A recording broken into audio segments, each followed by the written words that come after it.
Hey, it's Jason, and welcome back to another episode of The Art of Bird Photography.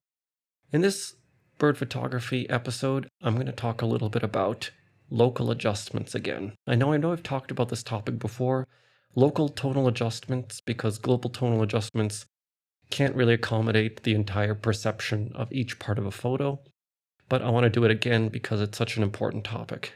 And actually, there's a bit of a controversy here. I'm going to use a photo that's not a bird. Now, it's a photo of a monkey. But even if you're into bird photography, I highly suggest taking pictures of other animals too, because all animals deserve to be photographed, and different animals can give you different types of skills that you can also use in your bird photography. And I don't really consider myself just a bird photographer. I consider myself a wildlife photographer too. And speaking of wildlife photography, I'm actually in the process of writing a book on wildlife photography, and I'm about a third of the way done.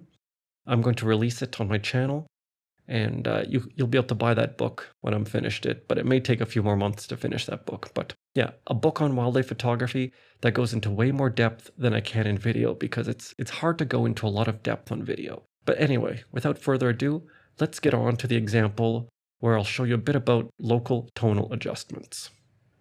Okay, here we have a monkey. It's actually called a saguigi tufo preto.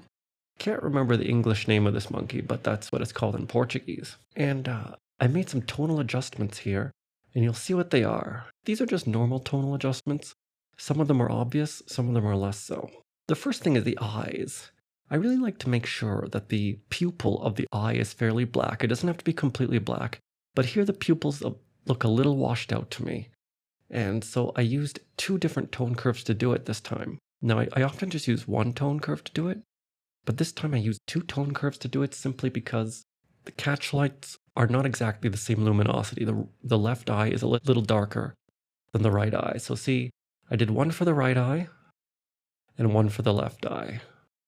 I made the pupils a little darker so they look a little more shiny. There's another thing. There's the face. I noticed that, the sagui has very nice cheeks, lighter cheeks, a little hair on the cheeks. But I feel like especially, you see there's some nice tonal variation on the left one. The right one seems a little bit dull to me. So I also added a little bit of a enhancement to the tones of the cheek there, so that the highlights, the highest end, you can see that the highest end here, it's just boosted a little bit. So you get a little bit more detail on the face. So this is on, off, on. Oh yeah, I also added the mask to the left cheek too, just maybe to create a little bit more symmetry there. Oh, there's another thing. See the fruit? The fruit looks shiny. And again, one way to make something look shiny is to brighten the light parts, but another way to make it look more shiny is to add a little bit more contrast and darken the darkest tones. And that's what I did right here. See? It's off, on, off, on.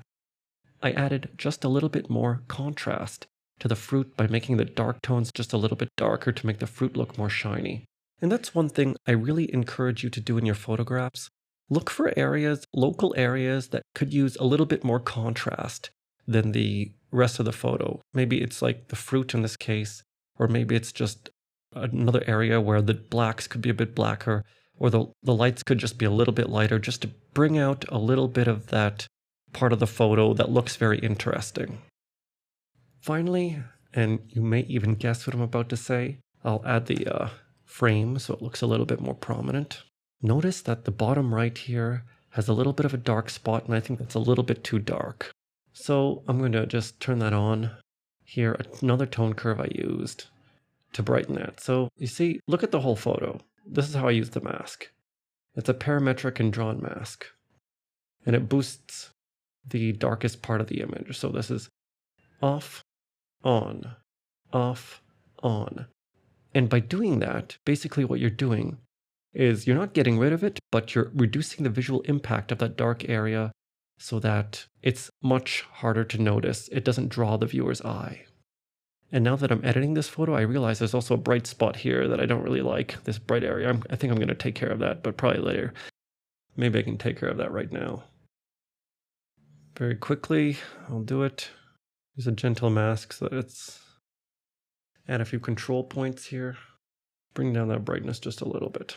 See, now the brightness is a little more controlled, and I think if I wanted to make that look even better, I can use a very gentle mask. Draw that there, and bring down the saturation and the highlights a little bit. There, now it's a little bit less distracting.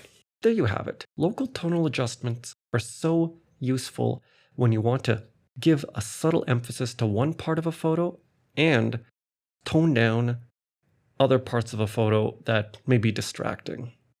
They don't remove elements, but they do shift the visual weight of your photo so that the viewer's eye is better drawn to the important parts of your photo. The key, of course, is subtlety. Don't try and remove things. Don't try and make drastic adjustments so that the darkest areas look like the brightest areas. It's a subtle shift. The tones shouldn't change much in their relative brightness to each other, but they can shift a little bit to change the visual emphasis of a photo. So, I hope you enjoyed this episode of the art of bird photography, even though I didn't use a bird. And if you have any comments or suggestions, I'd be happy to respond in the comments, and I'll see you again next time.